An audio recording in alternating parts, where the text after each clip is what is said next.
السلام علیکم ورحمۃ اللہ وبرکاتہ۔ علوم القرآن پارٹ 3، مکی اور مدنی صورتوں کی خصوصیات، پوائنٹ نمبر 13 میں۔ اس سے پہلے میں نے مکی اور مدنی صورتوں میں فرق بتایا تھا اسلوب کے اعتبار سے اور مضمون کے اعتبار سے۔ آئیے ایک اعتبار سے بھی فرق جانتے ہیں، سائز کے اعتبار سے اور فواصل کے اعتبار سے۔ نمبر 1، ابتدائی مکی صورتوں کی نمایاں خصوصیت یہ ہے کہ ان میں جو آیات آئی ہیں وہ نہایت چھوٹی چھوٹی ہیں، کیونکہ ان میں حد درجے اختصار سے کام لیا گیا ہے، اور آیات کے آخری الفاظ فواصل یعنی ہم وزن و ہم قافیہ قافیہ ہیں۔ واضح رہے کہ ان میں عجیب قسم کا صوتی تناسب پایا جاتا ہے، یعنی مناسبت پائی جاتی ہے، صوتی آہنگی پائی جاتی ہے۔ قسم کی آواز، آپ کو ایک خاص قسم کے آواز میں آیتیں ختم ہوتے نظم آئیں گی۔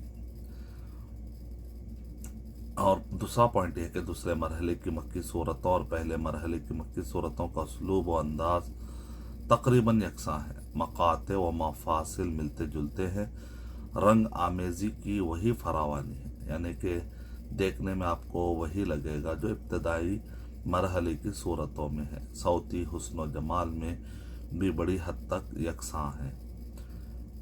اور تیسرے مرحلے کی مکی صورتوں کا رنگ، یعنی شروع میں مکے میں اعلان ہوا، مخالفت ہوئی، سیکنڈ میں بھی مخالفتیں ہوئی لیکن اس میں تیزی آ گئی، اور تھرڈ مرحلے میں تیزی اور گرمی بہت زیادہ بڑھ گئی، یعنی پیک لیول پر موجود تھا کنفرنٹریشن، مدافعات سامنے والوں کی طرف سے، مد مقابل کی طرف سے حملے بھی جاری تھے، یہاں تک کہ نبی اکرم صلی اللہ علیہ وسلم پر بھی اٹیک ہو رہا تھا، صحابہ کرام پر بھی اٹیک ہو رہا تھا۔ شروع سے تو ہو ہی رہا تھا، آخری میں اس میں زور بڑھ گیا۔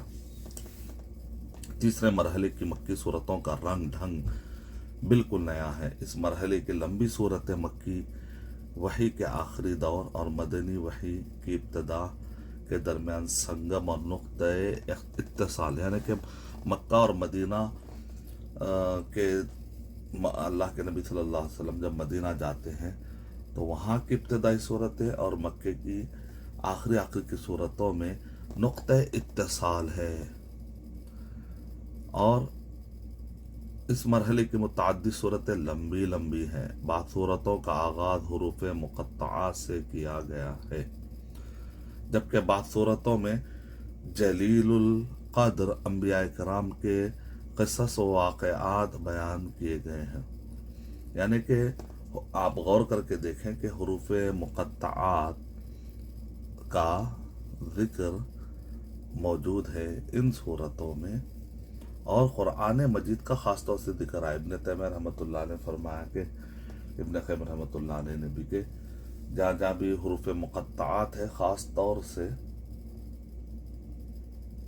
وہاں پر قرآن مجید کا ذکر آیا ہے، جیسے الف لام میم ہے تو ذالک الکتاب لا ریب فیہ، یاسین ہے تو والقرآن الحکیم۔ تو قرآن مجید کا ڈیفنس یا اس کا تعارف اور اس پر ہونے والے اعتراضات کے جوابات خاص طور سے ذکر کیے گئے ہیں۔ مدینہ طیبہ میں جو صورتیں نازل ہوئی تھی ان کے مراحل کی تعین نہایت آسان ہے، کیونکہ اس وقت اسلام پھیل چکا تھا اور لوگ عام طور پر صورتوں کے نزول سے آگاہ تھے، جبکہ مدنی صورتوں کا طر امتیاز یہ ہے کہ ان میں عبادات، اس میں خصوصیت، امتیاز مانے اس میں کچھ خصوصیات ہے کہ ان میں عبادات، معاملات، حلال و حرام، شخصی احوال یعنی ذاتی زندگی، سیاسی و اقتصادی مانے اکنامک قوانین، اقتصادی قوانین، صلح اور جنگ کے حالات، غزوات کے تفصیلات، اس قسم کے دیگر شرعی حقائق مذکور ہیں۔ تو جس سے آپ کو پتہ چل جاتا ہے کہ یہ مدنی صورتیں ہیں۔ قرآن کریم کی صورتوں کو سائز کے اعتبار سے 4 حصوں میں تقسیم کیا گیا ہے۔ شروع کے حصے کو طوال، اس کو طوال مفصل، السبع طوال بھی کہا جاتا، اس کو طوال مفصل نہیں، وہ تو بعد میں آئے گا، اس کو سبع طوال کہا جاتا ہے۔